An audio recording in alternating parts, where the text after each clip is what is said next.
අපි ඉස්සෝ ඩෙවල් එකක් හදාගන්නයි යන්නේ. අපි එළවලු ටික මේ වගේ කපා ගන්නවා. ඊට පස්සේ කහ ලුණු කුඩු ගම්බෙරිස් දාලා මැරිනේට් කරගත්ත ඉස්සෝ ටික තෙලට දාලා පොඩ්ඩක් බැද ගන්නවා. ඊට පස්සේ චොප් කරගත්ත සුදු ලුණු තෙලට දාගෙන කැරට් ලුණු දා ගන්නවා. ඊට ටික හොඳට කලවම් කරන්න.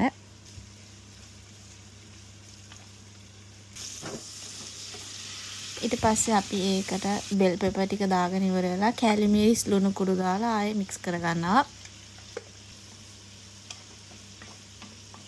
ඒකටම සෝයා සෝස් ටිකක් ඊට පස්සේ කෙචප් ටිකක් ආයෙ චිලි සෝස් ටිකකුත් දාලා කලවම් කරගන්නවා. ඒක හොඳට කලවම් වුණාට පස්සේ සීනි ටිකක් දාලා බැදගත්ත ඉස්සෝ ටික දාලා කලවම් කරගන්න.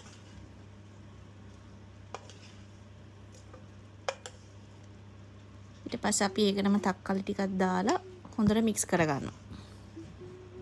ඊළඟ ලුණු මදි නම් ලුණු චුට්ටකුත් දාලා අජිරමොටෝ චුට්ටකුත් දාලා හොඳට කලවම් කරගන්න.